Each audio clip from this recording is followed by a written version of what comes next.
everyone. Today I'm going to talk to you about an acrylic technique called floating. This is a technique used for all the shading and highlighting when you're working with bottled acrylic paints. Some of the supplies that you're going to need are some wax paper palette, and then along with some fresh paint,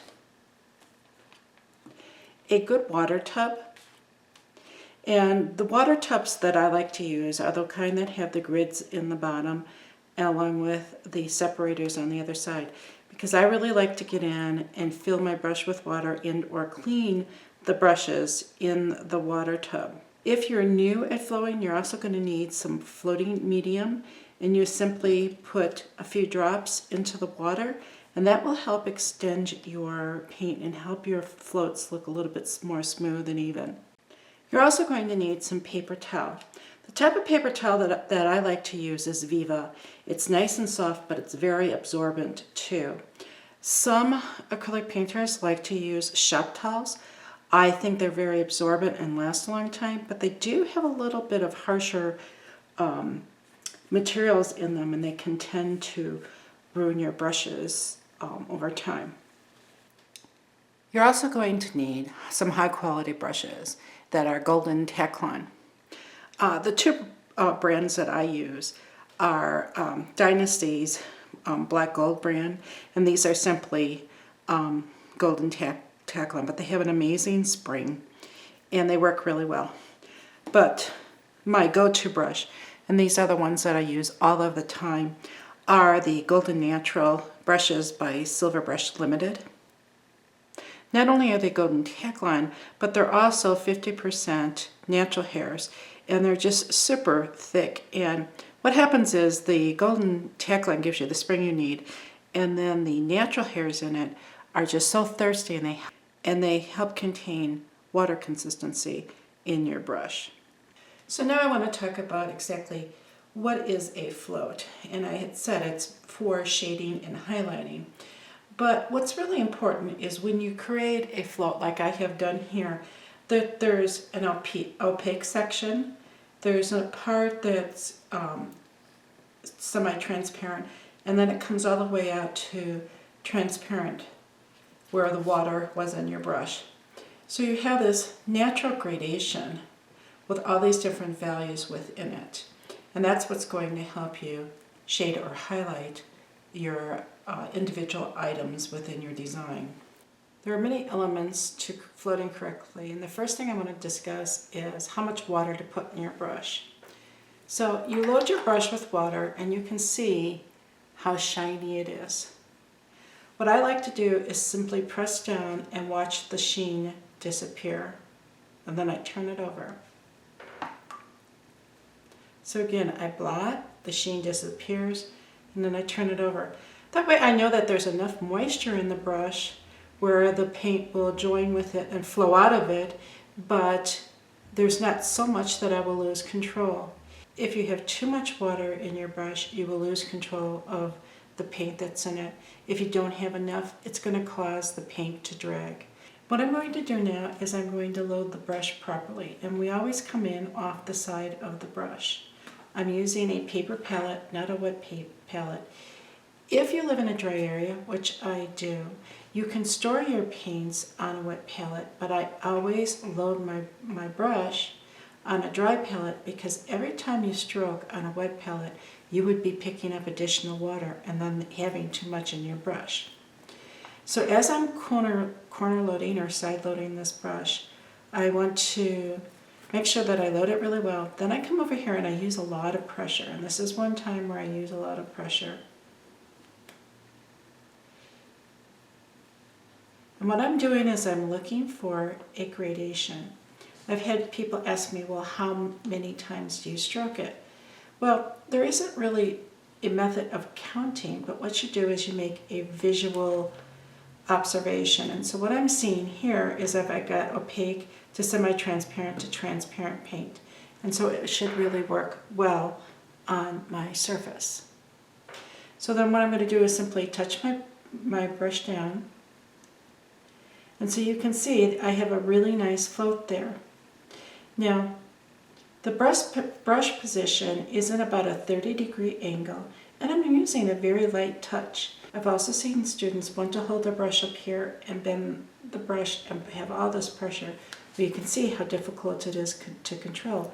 So you hold it back, it's almost like holding a pencil when you've got it on a 30-degree angle, and you can see how the paint flows from the brush so much easier. Also, if you put your brush hair like this, you're going to end up breaking a lot of hairs by pushing on it and pulling like that. You just want a nice, even flow with your brush back, and you're using a very light pressure. Now I have a 3/4 inch brush in my hand, and I wanted to show you that you can load it with different size floats. So I can load what I call my 2 hairs, where it's a very narrow amount. So then I can make a very narrow float. Then I can come back and I can add a little bit more. And I can make more of a medium-sized float. I could add even more.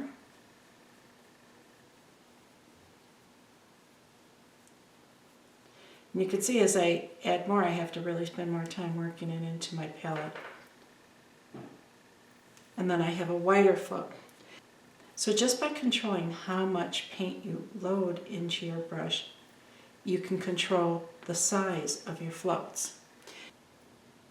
I want to also show you that you can use various size brushes and load different size floats. So I'm going to take this small brush right here,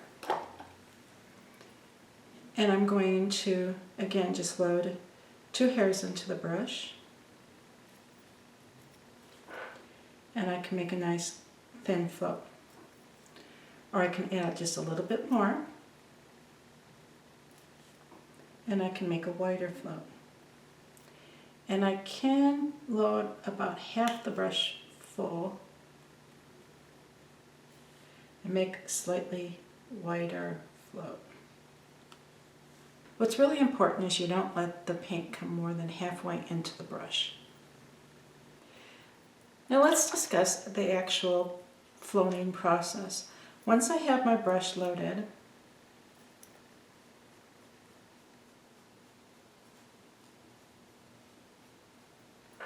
then I come down and I pity-pat pull the brush. I find this much easier to control than pulling one straight stroke.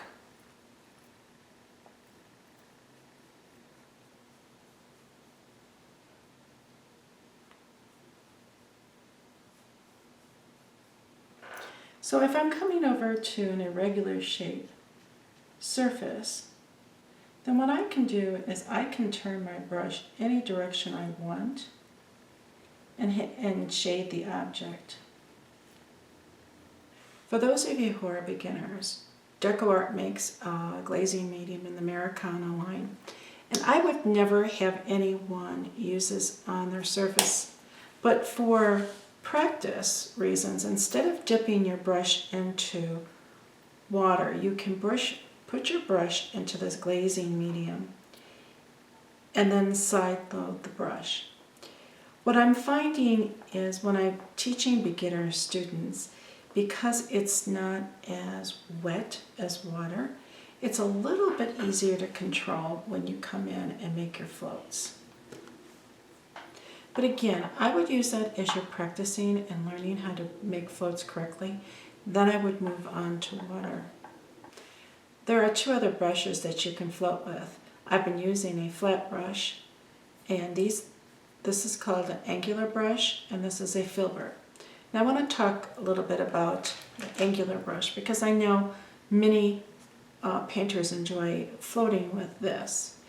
When you're using this brush, it's very important that not only are you going to keep your brush in a 30-degree angle, but you also have to tilt your hand just a little bit so all of the hairs are on the surface when you're painting. It's much easier when you're using a flat brush because you can just keep your hand straight, lay it back, and then pull your float. Where with an angular brush, if you just lay it flat, you see how I'm just grabbing the tip, or this is called the toe of the brush?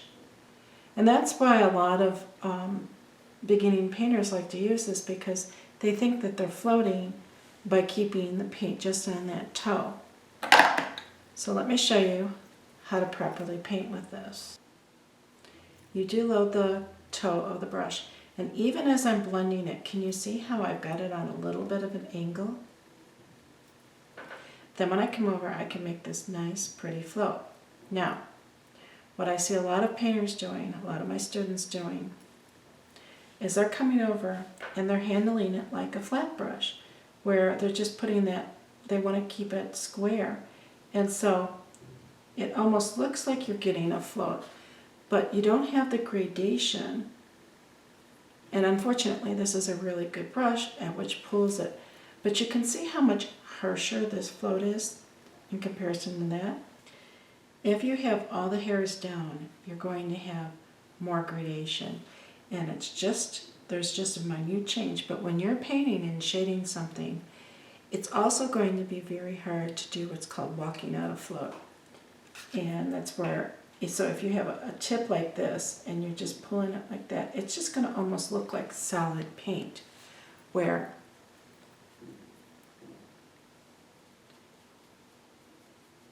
when you walk out of float, it's very important for the color to merge together so it looks nice and even. So we're going to be discussing that in our next video, but I did want to point out that the disadvantage that you have with using an angular. Now, I do use an angle brush when I'm painting, and I find these very handy to get into nice tight spots. Okay, so what do I mean by small tight areas? All these little teeny areas here where you're going to just make very small little floats. It's much easier to get in to those type of areas with an angular brush. Also, when I come in and whenever there's, you can see there's an angle here and it would almost make a triangle, it's much easier to get in with this brush than it would be the flat brush. And I'll be discussing more about triangular shaped floats in the future.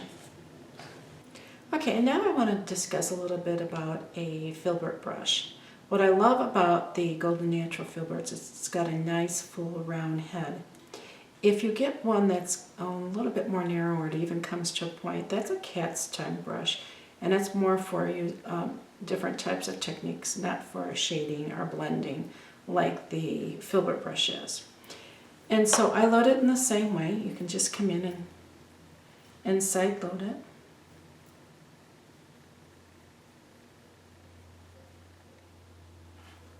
And then you can pull your float. So what is this good for? Well, I like it for flowers, and I also like it for curved areas so that I don't get a hard edge. So when I come over and I paint, it would make it nice and soft. It's also very good for when you're using circular floats, and we'll discuss that in our next video. So those are the basic elements of floating. How much water is in your brush, how you load your brush position, and then how you pull your brush. Those are the keys. Also, the type of brush is up to you which you want to use, and sometimes there's better preferences as far as size and the different shapes. I hope that I've given you enough information so that you can move forward with your acrylic painting and really understand how to create good floats. Thanks for joining me, and if you're enjoying these videos, I hope you will subscribe, and also please give me a thumbs up by liking my video. Thanks, we'll see you next time.